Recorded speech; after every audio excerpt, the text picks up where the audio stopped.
Welcome to the Apartment Guys, where we dive deep into all things multifamily investing. Our mission is to educate, inspire, and empower real estate investors to reach their highest potential.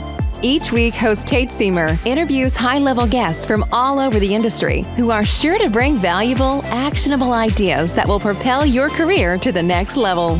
Whether you're just starting out or a seasoned investor, you are in the right place. And now your host, the Apartment Guy, Tate Seamer. What's up, everybody? Another episode of the Apartment Guys podcast coming at you. And today's pretty cool episode. Just got done recording with Mr. Rick Martin. Joey's squeaking his toy in the background. I'm just going to let that roll. It's kind of cute, right? Can you hear that? I don't know. Maybe you can't hear that, but I quit now. But he's playing with his toy like ferocious right next to me. However, I wanted to real quick introduce Rick Martin, who's my guest today. Rick is the founder of Fortress Federation Investments. That's right. I said Fortress Federation Investments, which helps investors, passive or active investors, accelerate their wealth and build cash flow by investing in apartment communities. He is both a general and a limited partner in 1,600 units around the country. That is a nice portfolio he's got going on there. And he understands the benefits of investing both passively and actively and being on both sides of the equation. He's got a really unique perspective that way. We go really deep into basically what it takes to kind of break into this thing and how he went about doing it, why he went passive first. I think that's a fascinating concept, is invest passively in a deal first before you go active, and learn as much as you can through that.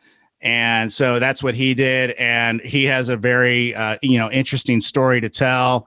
We go into some really cool stuff, some spirituality even, and, keep it real, hopefully, for you. So I really hope that you enjoy this episode. Without further ado, I will just say one more thing. I'm actually headed to Columbus, Ohio tomorrow morning at 6 a.m. Salt Lake City time. That'll be the day before this episode airs.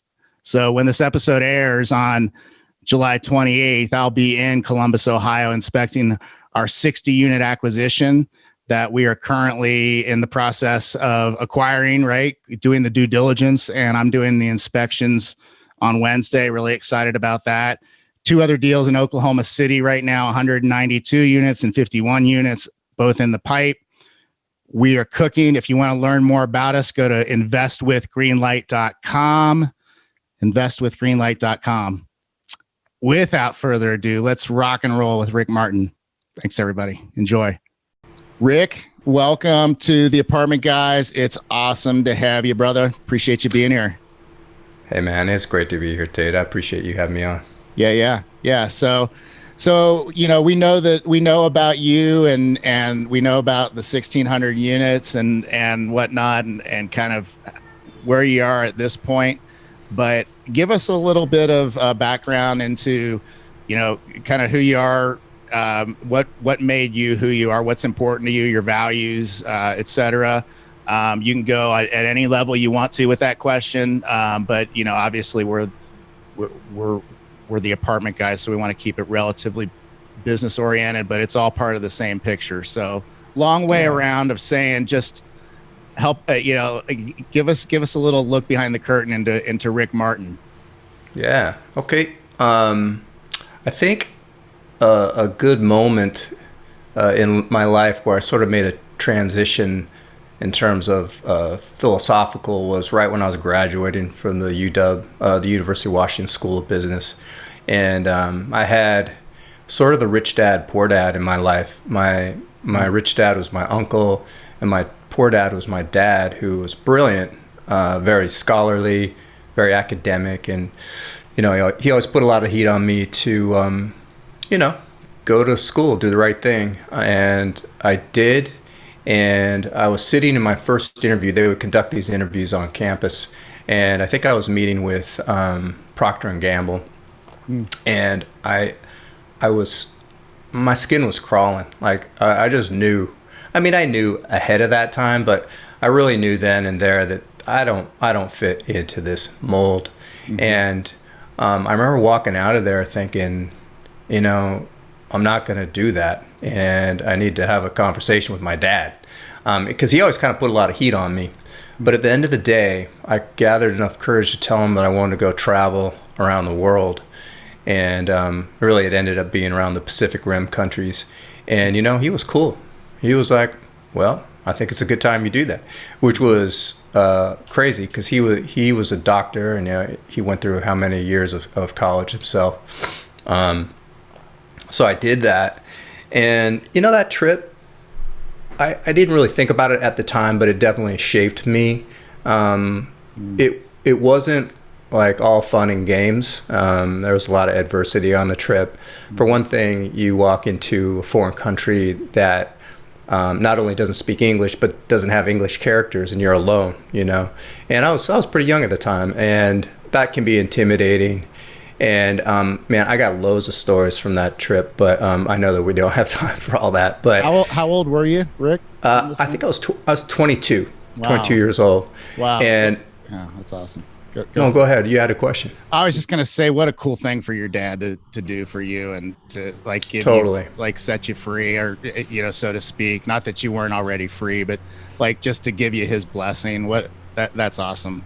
Yeah, totally. And, you know, back in those days, you wrote postcards, and we did a lot of that. And prior to that, you know, he and I had not been really close. So you keyed in on something there. It definitely brought us closer. Mm-hmm. And I think one story that I like to tell from that trip, in terms of adversity, was I was riding up a bus, this, you know, like sharing it with chickens and goats and whatever else. This was not primo vacationing. And I was itching my calf, and I looked down, and I had this nasty growth in my calf. I had no idea what it was, but it did not look too good. It was pretty nasty. And it itched, and then it began to hurt. And I checked into my hotel, and being the bright young man I was, I did nothing about it. And I woke up the next day, and was it my left leg? Now I can't even remember. I think my left leg was twice the size of my right leg. Wow. And, you know, I was a little freaked. And, you know, I'm in a third world country. So I give my dad a ring. I remember I'm on a payphone. That's not easy to do either in a foreign country that doesn't have English characters. Yeah. So I remember that being a challenge. And, you know, hey, he's like, you got to come home. And then I explained the situation in a little more detail, what it was like. He's like, you need to get into a facility, you know, find an English-speaking facility and take care of this. And long story short, I got into this little clinic above a pharmacy, and thank God that the doctor spoke English. And he's like, we have to get this out right away. And you have the beginnings of gangrene here. Wow. And so we're going to remove this. I'm like, okay, let's do it. And he's like, by the way, we don't have a local anesthesia. Ooh. So he took a scalpel, and this thing was like the size of a 50-cent piece in terms of diameter, and he just started cutting into my calf. Oh my gosh! It was like it's like one of those scenes in Rambo or something, where I'm like biting on a towel with my face into a pillow, and he and then he stopped. He's like, "Do you want me to stop?" I'm like, "Well, I'll lose my leg, right? You got to keep going." And it was brutal, but he got it out, took it out. He put it in a jar for me to keep. I don't know whatever happened to that thing, but what was it? It was an abscess. It was just an infection, and the theory behind it was some bug bit me. Okay. And wow. It, you know, that was just one of many crazy things that happened to me on that trip. And I look back, and it definitely gave me the sense of freedom, the sense of adventure, but it also kind of told me what I could do in times of adversity. And you know, that's going pretty deep, but I think it really did help shape me into the person I am today, and that was years ago. Yeah. So, you know, what I hear there is it gave you a sense of confidence in yourself, because you had the experience of relying on yourself for everything, for survival, even when you were dealt a a tough hand with a kind of a gruesome situation, injury, or whatever you want to call that, that's scary, and I can hear that, and to have that connection with your dad, I'm sure was really helpful, and it's cool that it strengthened your bond with him. But I think I had a cross country venture that I looked to that was in my early 20s, and really, it was 100% me, and in a car with that, cell phones were brand new at the time, and and those do shape you, because they give you a sense of who you are and how you respond to adversity and stress and emergencies, and when you respond well, it reinforces who you are and who you want to be, and gives you more and more confidence, which is really cool. And so I'm sure that you can probably see direct ties between that and your business and your career moving forward from there. I think so. Yeah. I think it gives you courage, even on a subconscious level.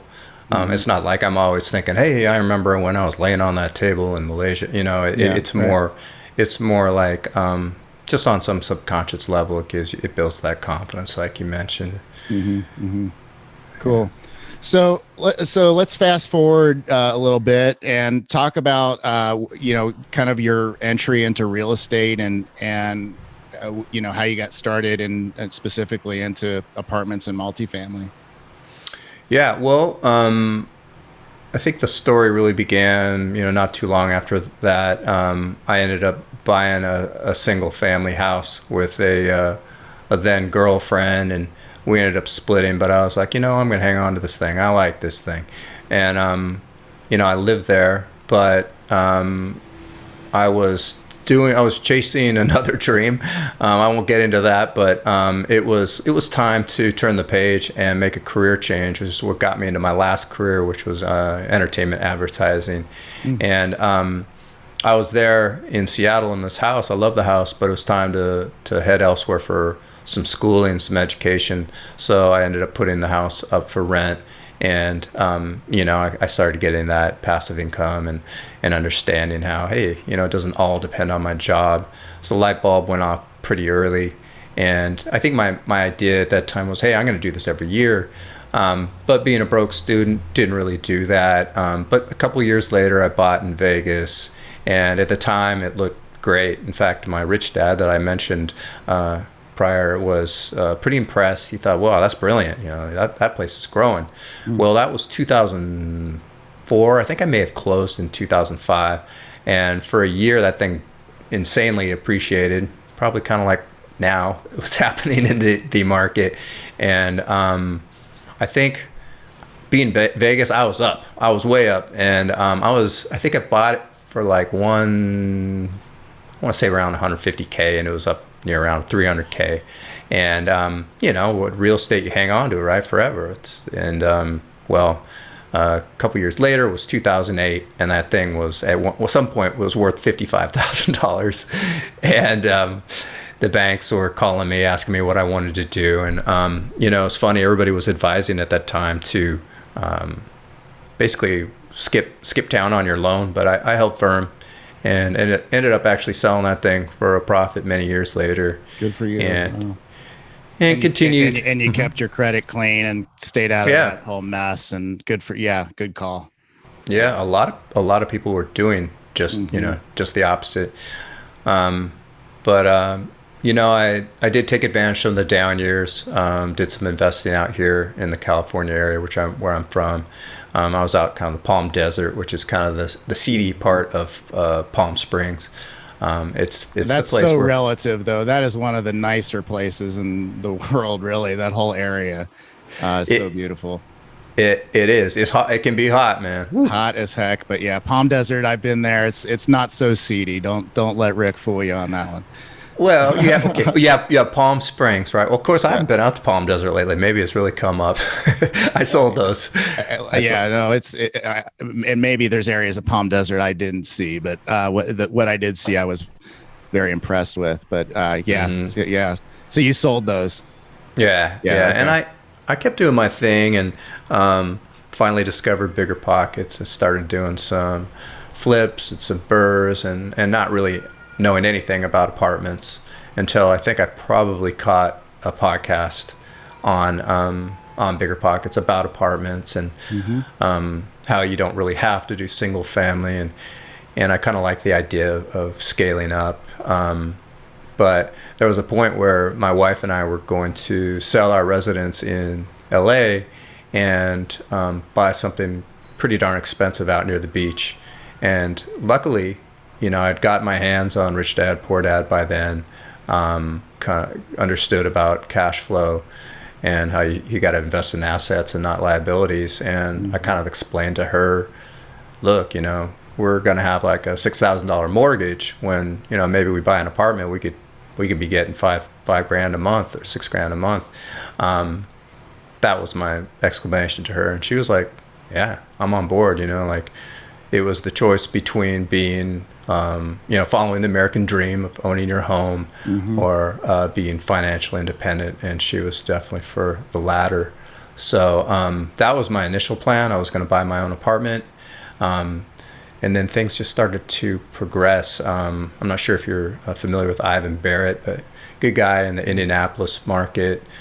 He and I had a talk at a conference, and it was just a total casual conversation. And he was like, you know what, I think you ought to joint venture, and instead of going out and trying to buy your own, why don't you partner with someone and get a nicer unit, get up into that, that debt that they're not going to come after you for. Right. and so that was the plan. But I continued to go into these conferences, and I was part of the Michael Blanc network, and meeting guys on there, and just kept, all the while analyzing properties, trying to find that, those properties. But the word syndication kept coming back, and the more people I met were reaching out to me, hey, would you want to help us out on this deal? And I'd come to understand the structure of syndication. It made a lot of sense, and but I had doubts. I was like, well, I'm not sure if I could be a operator. That seems like biting off a lot.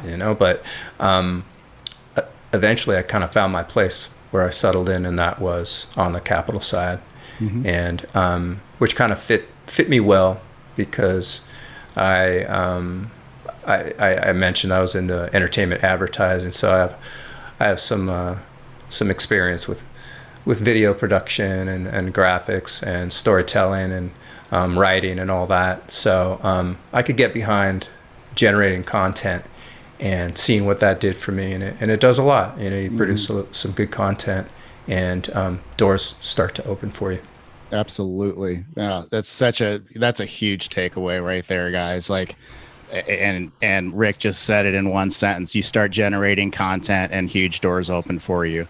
And the reason for that is because you're generating content, and that establishes you as someone that is passionate and cares enough that to take your time to put together something, either kind of sophisticated and produced, or maybe it's holding your phone up in front of your face for a quick TikTok post. Like that, all that stuff works. It really does.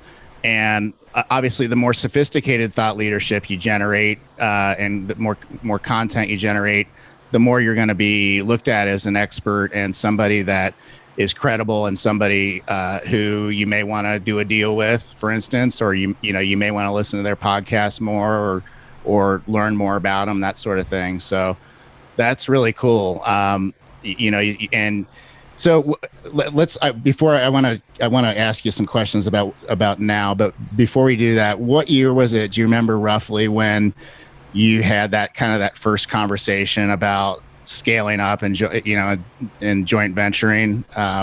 Remember what? Yeah, not that long ago. It was like 2017. I want to say. Okay. And I mean, I'll be honest with you. The road to syndication or the road to buy my apartment was taking longer than I thought it would. And on the first one, on kind of on everything. On like all of them. I had the intent of buying that first apartment, but then I just kept leapfrogging to the next strategy because of what opportunities presented themselves. And fortunately I met some great people.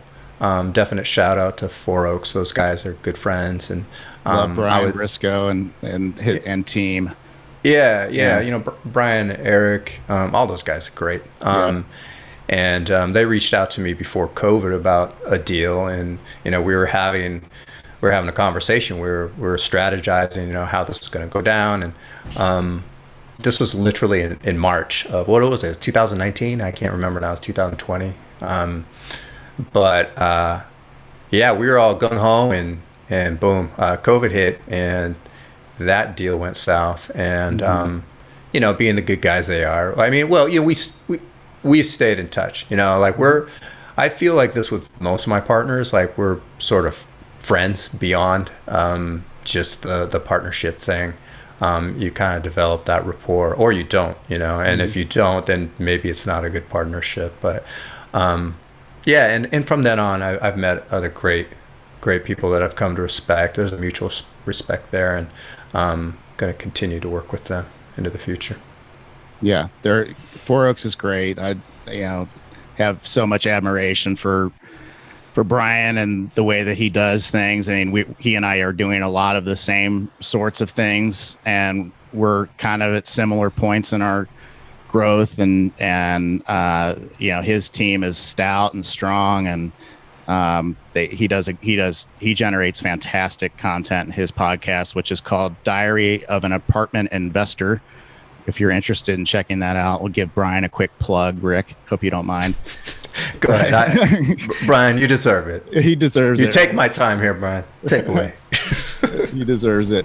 Okay, so cool. So I'm always curious to talk about that first moment where you kind of got your head around scale and what is possible with multifamily, and that multifamily is possible for you, right? Like that's the mindset shift that is probably the biggest one, in my opinion, that everybody, that's starting or getting started or scaling up from single family really needs to embrace, is that you can do this. Like multifamily is something you can do. And I had to have somebody tell me that. Adam Adams, basically in so many ways, in a presentation, basically suggested to me that not only could I do this, but actually it was really time. And so I love that. I love talking about that first moment when you kind of see the light, right? Because my hope is that this podcast is that for some people, and that that they somehow take inspiration from you, Rick. 2017 was the first time you considered multifamily, and here we are, just 4 years later, 1,600 doors. You're a limited partner and a general partner, so you've seen both sides of the equation as far as the way syndications are set up, and you've experienced both roles.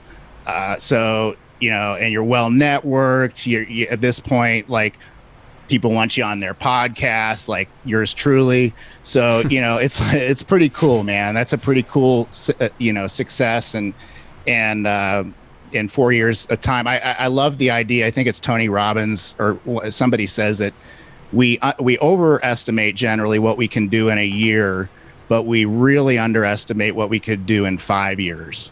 And I think that's true. I think what you're able to create in a 5-year period of time as an entrepreneur, if you really get after it and are chasing your dream and going after what you love, like, that is possible. A 5-year, path to financial freedom, if that's what you're all about, like, that's to me is 100% possible. That's a great quote. I'm glad you brought that one up, because it's easy to get frustrated within a year's time. Like, gosh, how did I accomplish my goals, or I haven't gotten to where I thought I might get. But it is that kind of, you stick with it. and a year passes, 2 years pass, and then you kind of start to take note and be grateful for the things that you're kind of starting to add to your belt. And so, I mean, yeah, with anyone, you just gotta stick with it, right? No matter what area or what position you take within the syndication structure, it's big, right? And you may not know where you fall. Like I honestly, this is not really the path that I laid out, during that time of impatience, I was like, well, you know what? I'm going to invest passively. So while I was at these conferences, I was meeting operators and talking with them about working with them. But also I kind of wanted to see how they did, how they performed. So if I really was going to get partner with them and bring these deals to my own investors, I could just say, hey, this is what they've done for me. So smart. Beyond their track record, this is a personal experience that I had. Yeah. And these are the things that I look at that affected the way I invested or affected my investment. And maybe these are some of the things that you need to look at while you're looking at a deal. I always talk about deal structure in pretty great detail with my investors. Deal structure is a big one. Cool. Yeah, I want to dig into that maybe here in just a few minutes. But before we do, let's tell me about kind of the first, big deal that you were a part of. Well, I guess I could, maybe I should talk. I could talk about that Four Oaks deal, but you probably already talked about that, I imagine. No. I could talk about another one. Either one, man. It's all you. The Augusta deal was a fun one because, like I say, we've become friends, and it started out with some really long Zoom calls, basically going line by line through the underwriting with Eric, their acquisitions guy, who again I've gotten to know pretty well, and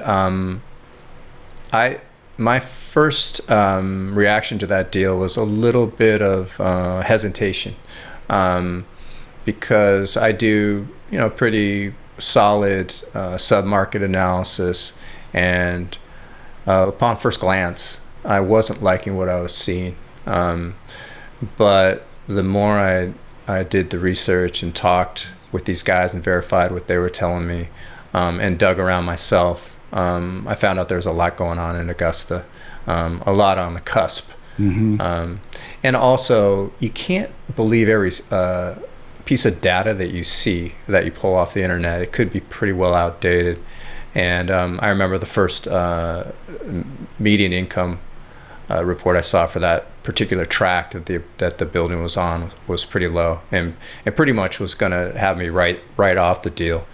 But I kept at it and got other sources of data from both HUD and from Yardi Matrix and CoStar, and cross-referenced all those, and saw that there had been quite a bit of a jump.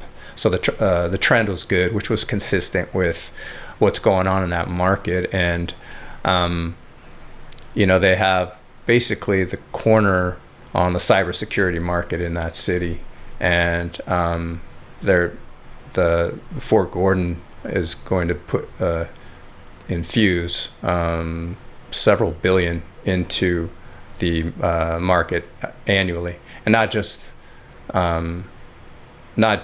Augusta, but like the entire region. So things are on the uptick and exciting, and of course there's a lot of ripple effect with that.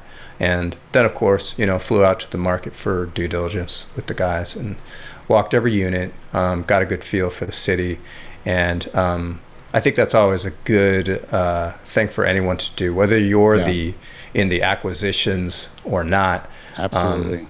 It's a good idea to get your finger on the pulse of the market. 100%. Hey, was that the first time that you met the Four Oaks guys in person? Nope. No. The first time I met them was at Dealmaker Live in 2019. Okay. We were there. Were you at that one? Yep. That's where I met my current one of my two current partners I met at Dealmaker Live 2019. Isn't that great? Yeah, it is. It's fantastic. I mean, again, I've said this before on the podcast, but guys, if you want to be a player, go to these conferences for real. Like, come meet everyone that you can, take selfies, have as many conversations as you can about what you're up to, and get in other people's world about what they're up to, especially, and how you can serve them and help them along. Like, if you go into a conference with 200 or 300, or in Dealmaker Live 2019 with 600 people, and you're coming at folks from a how can I help you standpoint, you're gonna make a lot of great connections, a lot of good friendships. And in both of our cases, and we didn't plan it this way, and we didn't even talk about this before the podcast, but we both, Rick and you and myself, found our eventual partners in business through one of these conferences. So Dealmaker Live is I interrupted my vacation for it this year to go to the one that was just last weekend, which is July of 2021. For those of you listening in the future, but that's a great one. There are plenty of other ones that, the big names show up at, and they produce a lot of value, not just because they're big names, but because, when you're paying for an event, and whether it's $400 for general admission or $1,200 for VIP or whatever it costs, like, those guys bring it. They bring value at those events. And if you bring in the value of networking and doing that whole thing and really bringing your A game, like, you cannot lose. Would you agree, Rick? Yeah, I would. And I would just add, I think you said a smart thing there, like how can you add value to these people? But my thing is, I usually just shoot the with people initially, and get to know them on a human level. Like, do we have the same sort of sense of humor? Can we just kind of identify? Now, I think you do have to sort of figure out pretty early in the conversation if you are being intentional about who you have to meet, because, hey, you're spending a lot of money to be there. You want to get something out of it. You do want to kind of find out early on in the conversation, okay, can we help each other?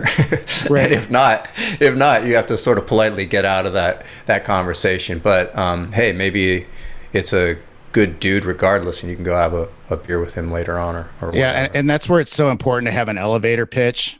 And we actually had a presentation at Michael Blanc at the Dealmaker Live last week from someone talking about how important it is to be able to talk about what you do in 20 seconds and to do it with confidence and authority. And, whether it's, hey, I raise capital from private investors to acquire cash flowing multifamily assets that pay really solid returns, something like that. I'm writing that down. That's basically mine. It should be a little more rehearsed than that, but that's essentially it. And of course, there's a whole lot more to what I do. I find the deals. We manage the assets. My team does as well. But as far as what most people want to know about what I do, that really has the most direct influence on how they might be interested in me, right? Like, because what I can offer the public, whether it's them or somebody they know, is an opportunity to make, mid to high teens IRR, and internal rate of return on their money. So, it's a good thing for them to know that I can help in that way. And Rick, I'm sure with you, it sounds like you really kind of found your lane in the capital raising game. Mm-hmm. Yeah, it's not really where I planned to start out, but I've kind of found there are things to like about it. I think the way I looked at it initially was, oh my gosh, I don't want to raise money. I don't want to ask people for money. But as soon as you find out that you're bringing great opportunities to people, and there's the addition of creating some educational content to kind of clarify things for them. And then I just like getting on the horn and talking to people. It's not it's never a high pressure situation. It's basically getting to know someone, seeing what their goals are, what they want to get out of it. Do they want to become financially independent?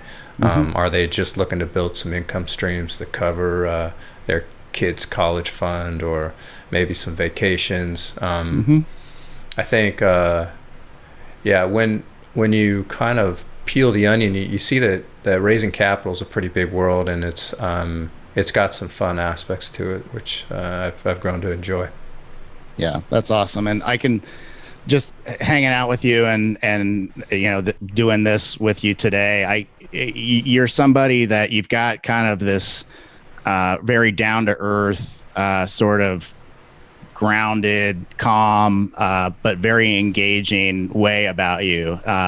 You're somebody that I can see why people hang out and have good, solid, in-depth conversations with you about whatever. And I can see you being great for investors, because that's what, look, investors need more than anything. They need communication, and they need to know who their communication's coming from, how it's coming, and generally speaking, they want to do that with somebody they know, like, and trust, right? So,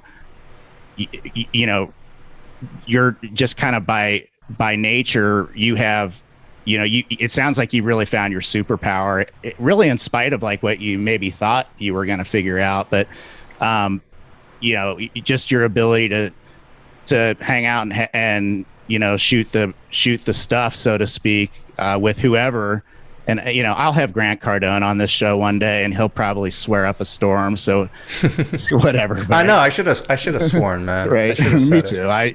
I generally keep it pretty family friendly, but yeah. But I didn't want to. But yeah, I mean, your ability to do that, and for somebody to feel very comfortable with you and want to share with you their dreams, their aspirations, what they're trying to achieve financially. It takes a level of trust. It takes a level of comfort. And I can see, why you've been successful at that, Rick.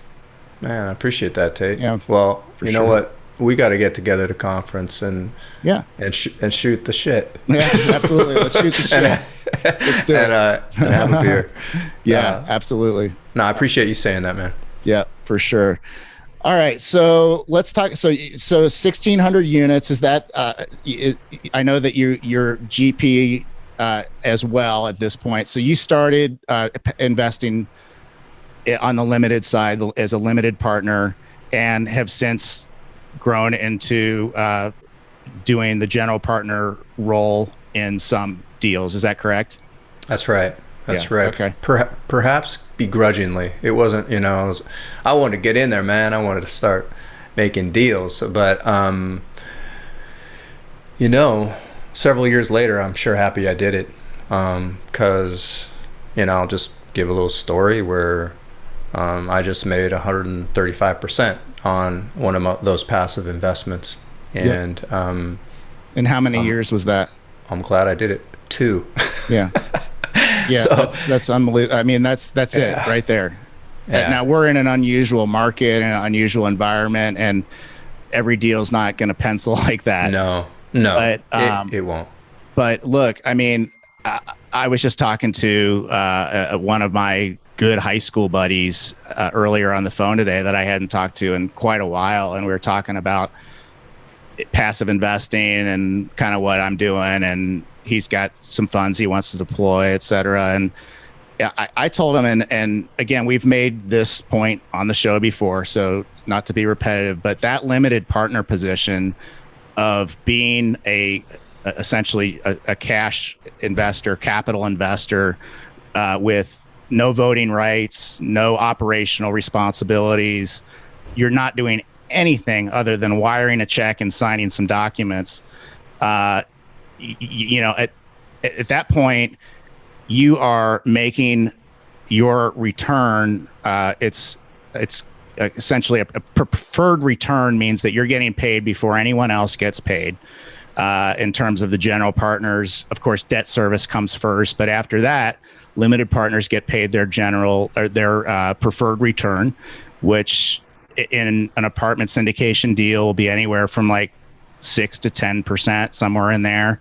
And then there's also an equity split on the remaining cash flow above that pref return, and on the profit on the back end of when the asset is disposed of. And that asset, or that split, is usually 60-40, 70-30, 80-20, somewhere in there towards the limited partners. So look, you get paid first, you get paid the most. And at the end of the day, you've got the most security because you've got the highest point of ownership in the deal. And so, and in your case, what you did was, number one, you got a killer return, but it basically got you in the door of the whole rest of the game, right? Because you started learning more, talking to more people, operators, et cetera. And really was kind of like your springboard. In addition to being a great deal, it's got that importance of being that first meaty deal that got you really in the game. Yeah, and to be quite honest, I didn't know much about private placement memorandums and operating agreements at the time that I did it. And now I look at some of my investors today, and if you are an analytical person, you're going to spend quite a bit of time doing some due diligence up front. If you're, even as a limited partner, as you should, you should ask every question that you can in the book. And you should really understand partnership structures. And this one, by the way, did not have a pref. So that means, there was no, the limited partners weren't first in line to get the first cash flows on this deal. So now on the flip side, there was no waterfall. So it's a very simple structure. So 75-25 split, boom, everybody knows what they're getting. But there were times during the hold where let me back up. I never received $1 of cash flow on that deal, and I was concerned. I thought, oh geez, COVID has this deal by the throat, and we're not getting. It was a little deeper than it went beyond. It did have to do with COVID, but basically the lender was not supplying their portion of the loan that they had promised to support in terms of the renovations. So it was a loan to cost, and you have to front these expenses for doing the renovations. Then you get then the lender pays you back. Well, the lender never paid them back, and this. So I was concerned, but these operators, they have integrity, and they did what was necessary to see the deal through, and got the value up, and the rest is history. Now, from that time, I do look for deal structures that do have a pref. I think, and if you're not going to have a pref, then you probably shouldn't have a waterfall, like I mentioned. But the last 3 deals that we've done, the deal structure, I think has been pretty fair. It's not only had a preferred return, 8% preferred return, but the investors get 100% of their capital back prior to the general partner seeing any of the cash flow. Oh wow! And I think that's a fair structure. It's not everybody does that. It seemed to work for these particular partners, but I think deal structure is something you definitely have to discuss with your operator or your syndicator. Make sure it kind of suits. Just make sure you understand it. Make sure you understand waterfalls. If there's a number of points where the deal structure splits, you want to be aware of that, and how low is that IR that first split and whatnot. Right. And just to simplify, the concept of a waterfall basically means kind of a variable return. Let's say you receive a 70-30 split up until the point of a 10% annualized return, and then after that it's a 50-50 split or something like that. That is a waterfall. So yeah, and again, understanding these things as a limited partner is very important, and getting your head around, how this is going to work, and just as Rick says, the structure, right? Like how this is set up. And I basically kind of went through a structure that real quickly and suggested that you should probably be looking for deals that have certainly at least a 50-50, but 60-40, equity split towards the limited partners. That's just, kind of the industry standard these days. And so that's really what you should be able to achieve. And sometimes you'll see 70-30 or higher. We do an 8 pref and a 60-40 split most of the time.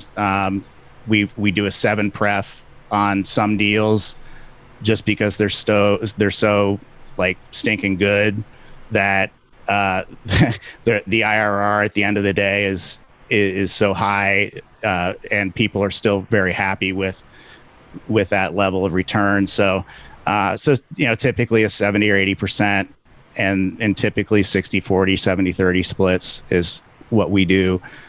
We have not structured a waterfall yet. We have kept things very simple with our investors.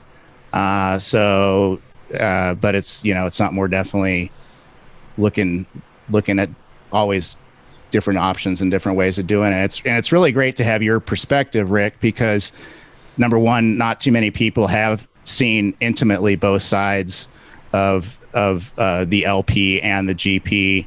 And it's good to know, as you're raising capital, what, while you condition your investors and, develop their expectations around what to expect and in the way of returns and what asset classes you're going to invest in. Basically you have at that point, I lost my train of thought. Darn it. Well, let me jump in there.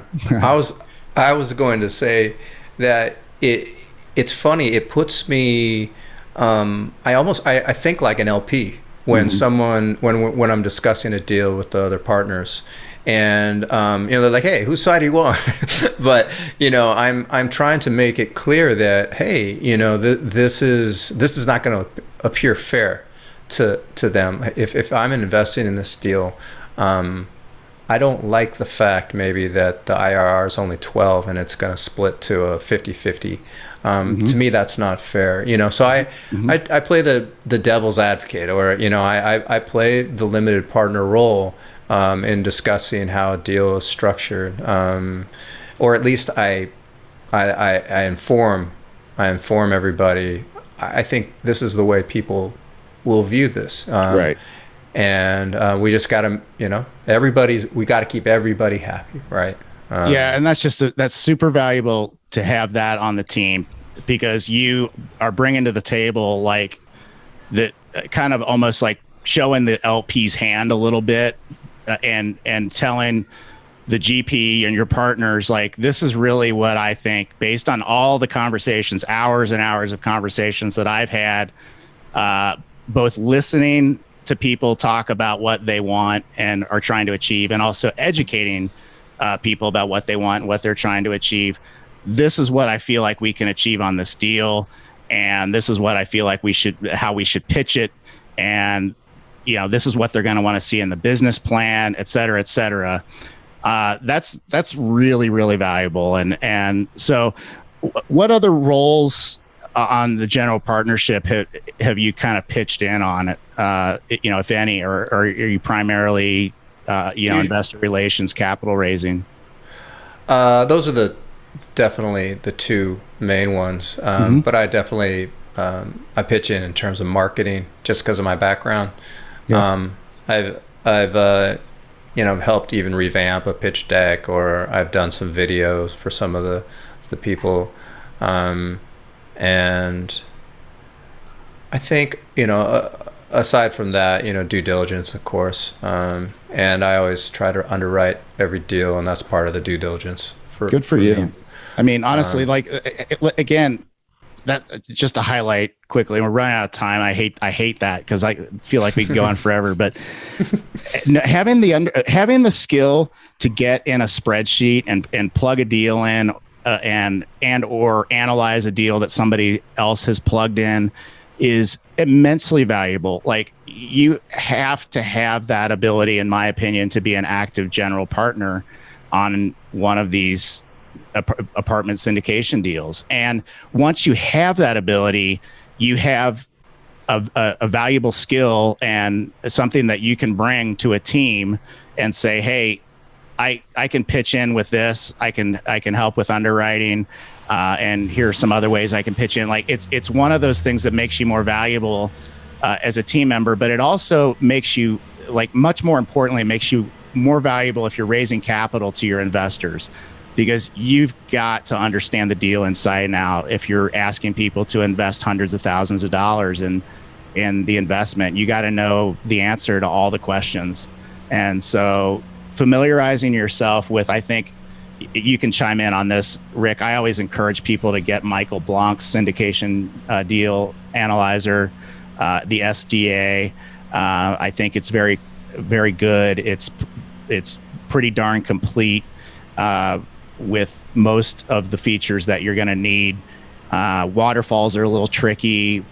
There's a couple things, but overall, it's easy to understand. It's easy to learn, and it's kind of an industry standard that most people have, if they're not using, have seen. So, do you have any thoughts on that, Rick? Yeah, it's tricky for me because I have several different partnerships, right? And they all use something different. Okay. I started out with the SDA, really liked it, but you will find limitations. If you come upon a deal that has like a pref equity or sophisticated waterfall structure. But I do know that people have really like juiced up the SDA, because it is so versatile. You can kind of customize it to what you need. But I do have to get familiar with what tool they're using. A few that I've looked into is Rob Beardsley's model that he has. That's free. It takes some knowing, it takes some getting to learn. And then the Adventures of Real Estate is it the Adventures of Creative Real Estate, I believe it is, has a whole school on that. They have a free model as well. I don't think it hurts to try to analyze something in a different model. I mean, everything really theoretically should come out the same. Sure. And I also should point out, let's say I'm doing a deal with you, Tate, and you're the pro in Oklahoma City. Well, you know those line items better than I, and your property management knows those line items better than I. So I always end up having to tap into the partnership just to verify some of those numbers. But as long as you can, get your hands on the T12 and the rent roll, verify those rents. And then, you might need a little backup in terms of getting some of the line items and the expenses. But and rent research too is, your rental comp research, what you can, what your target rents can be if you're doing a value add, right? That's pretty important. Yeah. Oh, absolutely. So you learn to use things like Rentometer and other resources to kind of, figure that out and get data on different neighborhoods and what different communities are getting in rents. And I phone in a few favors to some real estate friends who have access to CoStar reports and Yardi Matrix. I usually cross-reference between several different sources and hopefully they come out to around the same. Yeah, and guys, like, you should have somebody on your power team that you can call in that event that you have a need for that. So for a CoStar report or rent analysis. So, well, again, I hate to even think about ending this interview because I feel like we just kind of scratched the surface on a few things. I do want to ask you a few kind of fun final questions, I guess, or or maybe a little more big picture type questions. But you've got a T-shirt on right now. For those of you watching the YouTube version of this, there's a T-shirt on that says surf that Rick's wearing. There's a picture, a beautiful print of a wave behind him. There's behind a theme his here. Head. It's a painting? No, I said there's a theme here. I didn't even realize that. Oh, okay, yeah. I didn't even know what T-shirt. Believe it or not, I did not know what T-shirt I was wearing. So it just begs the question: was that thing that you were chasing there for a while? Was it a career in surfing, or was it a career in like music? Or you don't have to say, but at least give me some good surfing. It looks like you're a surfer.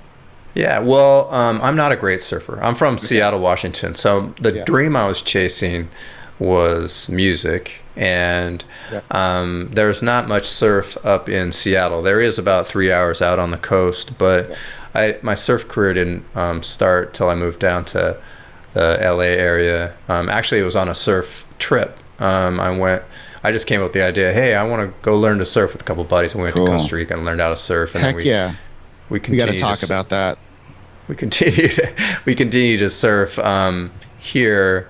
And the beautiful thing about surfing is it took me on a surf tour down in Brazil, and that's where I met my wife. So it all, the travel I was talking about earlier, that plays into my surfing, and the surfing plays into my wife, and my wife plays into my two awesome boys, and it's all connected, man. It's all congruent, man. I mean, and I think it's Gary Keller writes about intentional congruency, and like having the different parts of your life like serving each other, and that's what you have going on, and that's so cool that you've got. It's like you say, it's like a synergy almost. Well, in your it's life. It's not planned, but sometimes it works out. Yeah, for sure. The universe has a way. I guess you follow your gut, right? You follow your intuition, what feels right. Yeah. Like the way we're, probably most of your listeners, I think at the end of the day, we all want to sort of create a life that we're sort of in control of, kind of control our own destiny, maybe financial independence. So, we can be there, we can be where we want, when we want. I was just thinking, like, the other day I went and I picked up my 2-year-old from daycare. And I love when he comes out. He's just got this huge smile. And back with my old job, I couldn't do that. This is like 4:00 in the afternoon. So just having that control of your schedule, man, it sometimes you have to pinch yourself, and there are times you still feel a little nervous, like, okay, can I continue doing this? Is this going to really, continue on this way? But you just got to go for it, right? And because the rewards are pretty awesome. Well said. Yeah, that's so well said. Okay, I'm stealing one from my friend Ruben Greth. I love this question. Ruben. Yeah. What? And he may have asked you this one. What role, if any, does spirituality play in your business world? I would say so. I was raised Catholic, but I am no longer Catholic. I would say I'm spiritual. And in the sense that I'm sort of following sort of like this metaphysical, like trying to follow the positive energy, having your focus in on the positive things in life. And if I could just give it, I know we're running out of time, but just here's a quick example. Go for it. Quick example. This was on a deal that I raised for a couple deals back, and it was a great deal. I mean, on paper, this thing looked beautiful. The operators are sound, experienced, but for whatever reason, I had one investor, and I was like, man, what's going on? And I didn't want to get back to the other folks in the deal and say, oh, this is what I got, but boy, man, I was getting a little negative, feeling a little down on my luck, and like, oh man, maybe this isn't for me. So my wife, she's like, what you need to do, you need to get on your bike and listen to some mindset thing and just get your mind right. And I was like, okay. But I felt like I needed to like be on the horn calling people and say, and ramming the steel down their throat. But nope, I got on that bike and I listened to, it was like, what's his face? Who's the Tony Robbins. You know, everybody listens to Tony Robbins, right? And Sure, I'm still trying to figure out who to listen to. Well, I found this Tony Robbins one, and as I'm listening to it, I'm like, yeah, you know, that makes sense. And I'm not kidding. The phone rings, and it's an investor. And he's like, I'm literally peddling. And he's like, yeah, you know, I've been looking over the deal. I think I want to invest in that. And then I was like, oh, great. So I felt great, you know, and then got off the bike and I talked to my metaphysical mother-in-law, who's like telling me, you know, this is where you need to be placing your energy right now. You can't be focusing on, you know, what's wrong. And so, you know, she went into great detail and had me, you know, all of a sudden I was riding around this high disc feeling much better about things. And that night, 5 investors called me, you know, like literally an hour later. Wow. Got involved in the deal, and that deal went on. Well, it did great. And so, man, I am not the king of positive thinking, but I'm fully behind the power of positive thinking. So get your mind right. Yeah, no, we're very on the same page there, and I think that's extremely valuable. Like Tony Robbins said it himself, success leaves clues, and a lot of very successful people have listened and learned from Tony Robbins. And whether it's Tony Robbins or you know, there's so many others, Grant Cardone, a lot of people get fired up with him if he's your style. If not, there's a lot of great business coaching. Gary Vaynerchuk, I love listening to, and for me, I'm a mindset geek too. Like it to me is where the bread gets buttered. And if you can, you know, Corey Peterson at the very end of his podcast says, if you can believe it, you can achieve it. And it sounds cheesy and it rhymes and everything else, but it's so true. Like the converse is true. Like if you can't believe it, you're not going to be able to achieve it, unfortunately. And so it takes that mindset shift. And I think is Earl Nightingale or one of those guys talks about, you know, visualizing a reality before it is actually manifested in reality. And, you know, and the power behind that. And there's so many other great resources, but yeah, getting your mindset right. And it's a great story because you were jammed up, right? Like you were in the middle of the capital raise and your heads, you were stressed out. Things were dark. And you were pushing hard. And I've been there. I know that. And yeah, dark is a good word for that space. It really, it is. Yeah. And when you're pushing, man, you're not manifesting. You're not in a powerful spot. And so doing what your wife suggested that you do, and I love that. I love that when our partners or spouses are like contributions to, you know, our better, like our highest and best, right? Like they kind of point us in the right direction once in a while and maybe suggest something that works. And it's such a great thing. And it's so cool that, you know, that she did that for you and that it worked, man. You got a deal done.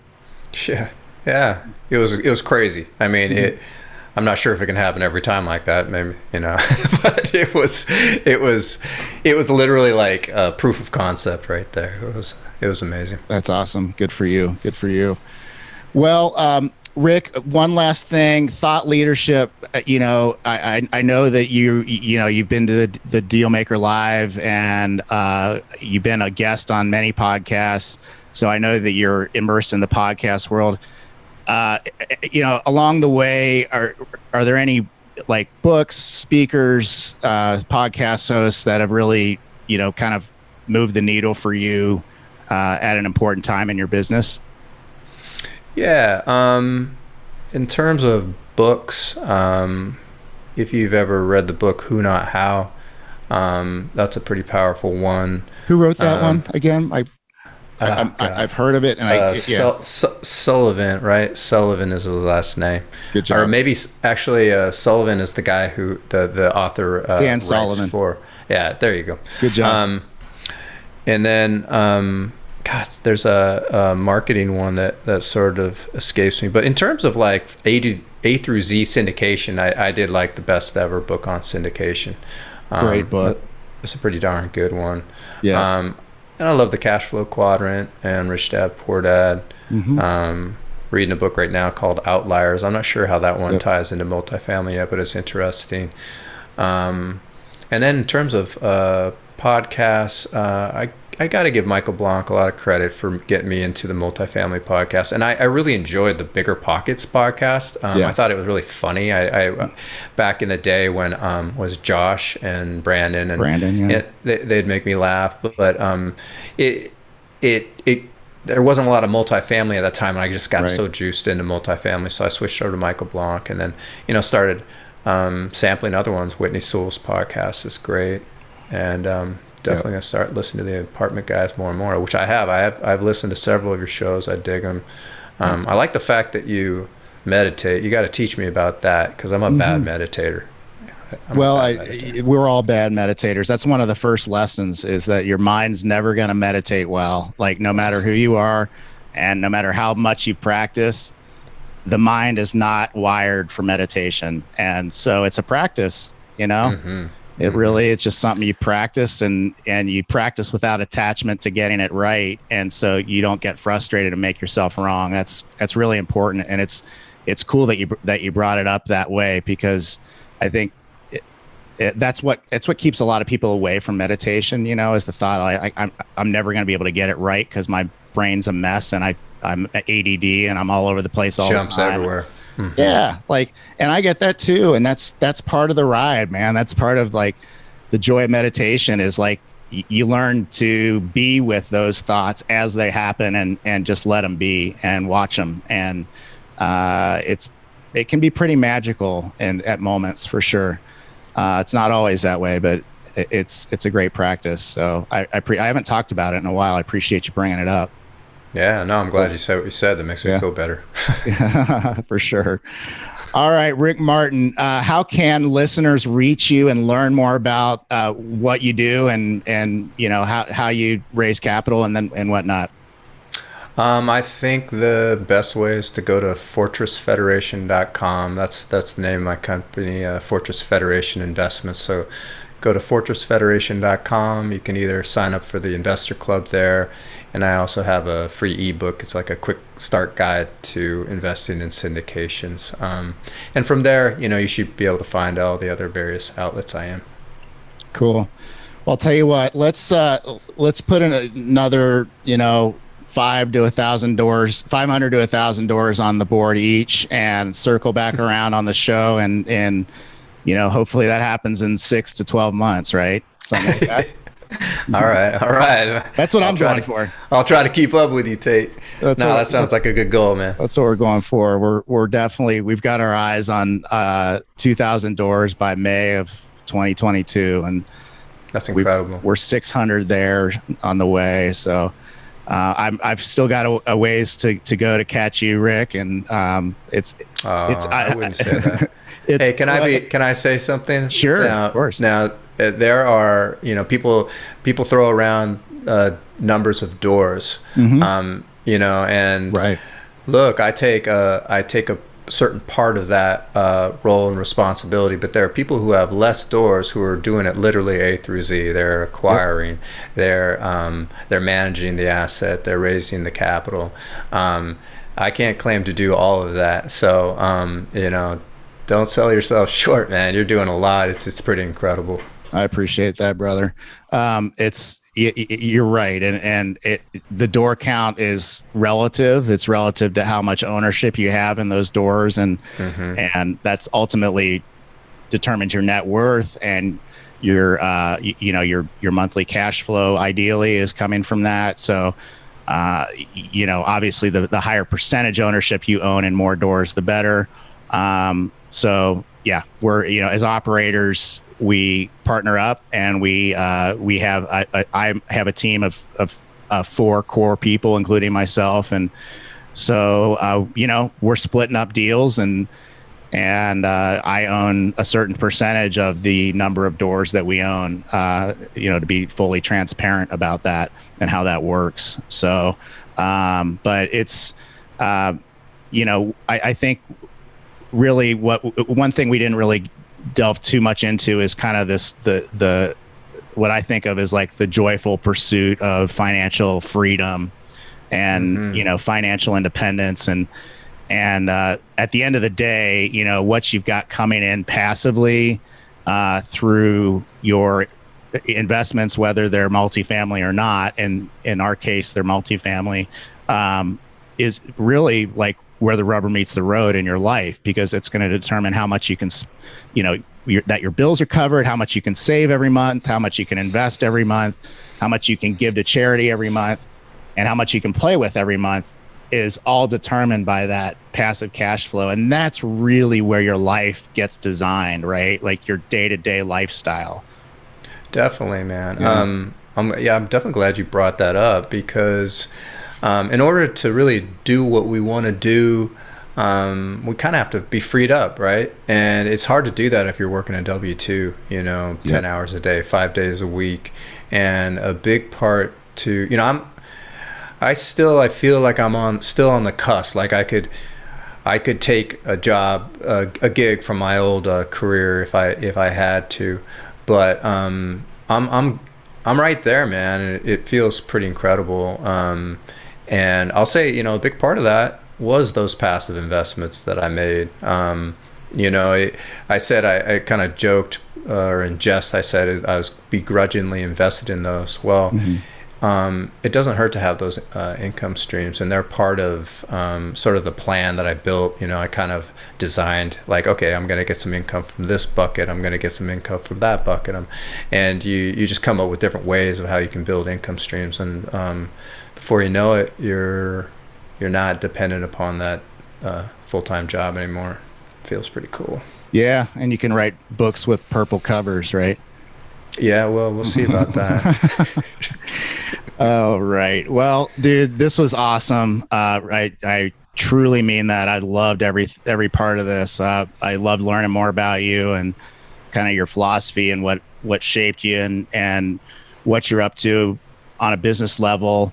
Let's just finish with this one last thing. What does the future look like for you, Rick? Maybe 3-5 years out, something like that. Ooh, 3 to 5 year goal. Well, I won't go into numbers, but I do have a certain number of capital that I want to be able to raise, and I want that to be a very comfortable experience. I want for both the limited partner and myself and everyone involved in the deal. And so I have goals in terms of what that looks like. I'm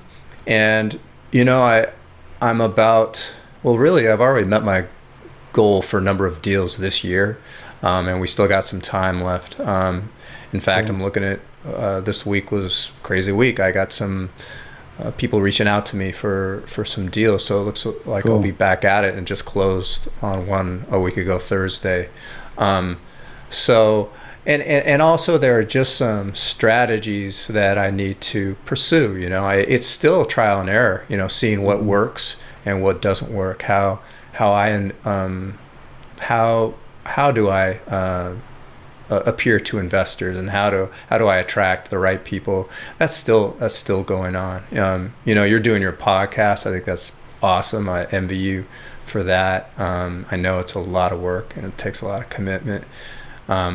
But it's all, you always have to remain curious and see what works. So always. Well, and you're proof of concept that does work, because 4 years ago you didn't know that you'd be performing the roles and responsibilities in a multifamily syndication like you are now, and you kind of found your way and tried different things and found your superpower and found a place to put it and found investors and operators, and now you're starting to momentum's going to start picking up more and more and more. I mean, it already is, right? But it's I don't know, I think the next run's going to be super exciting for you, and I think you position yourself really, really well. I appreciate that, Tate. Yeah. That's kind of what we were talking about. That 1 year goal that might be difficult to accomplish, but it's amazing what you can achieve in 5 years. Who knows what's going to look. 5 years could look pretty cool. Yep. Yeah. And absolutely. same goes for you. I see you. I see what you're doing out there. It's pretty cool. we're doing our thing, man. We're we've worked really hard to get ourselves into a position of being able to acquire the 100 plus unit, 150 plus unit asset class, and putting together the team and the resources and everything else that it takes to find deals, find capital, put them together, make them happen, and then manage those assets. It's taken the build up that it's taken, and so we're kind of where I think we're in similar places in that we've got the first few big deals behind us now, and you've got your door count's higher for sure, and you've been in the game longer. But it's really cool. Michael Blanc talks all the time about the law of the first deal, and it's great to see really just about anybody that pulls off something 50 units, 80 units, 100 units, good things happen after that, almost invariably. Yeah, absolutely. I think you guys are doing amazing things, going out there and acquiring these assets. That takes a lot of work, and I think sometimes the investor needs to recognize all the work that goes into that, and how it's just brought into your inbox and in your email. That's a pretty cool thing. Yeah. I'm heading to Columbus. I've got a 6 a.m. flight to Columbus tomorrow morning to inspect our 60 unit there. So I love Columbus. We're hustling. Yep. Yeah, we love Columbus too. So it's awesome. All right, Rick. Well, let's do this again real soon. And, in the meantime, my team's always here for you and any way that we can help and contribute. And, maybe we're getting some deals done here in the near future. Yeah, I'd love that. Cool. Let's absolutely stay in touch, and hopefully that next conference I'll be there. I felt bad for not making Dealmaker Live this year. I missed out. I think it looked like a nice intimate affair this year. It was. It looked pretty cool that way. But yeah, there were about a third of the people there, but it was still kind of a who's who. Really, honestly, yeah. there were some movers and shakers there, and it was fun. Oh yeah, mm-hmm. It's a lot of fun. I could tell by all your selfies, man. Yeah, for sure. All right, my friend. Well, I got to rock and roll, and I know you do too. Listeners, thanks for listening to another episode of The Apartment Guys, and we will catch you on the next one. Thanks, everybody. Thanks, Rick. Tate. Thanks for listening to The Apartment Guys with Tate Seamer. Tate and friends are grateful to have you as a loyal listener. If you like what you've heard, please subscribe, rate, review, and share with friends on your Apple Podcasts, Google Play, Spotify, or any other podcast platform. Also, check out Tate's YouTube channel for videos of many of these episodes and more. Until next time, take massive action steps and rock on.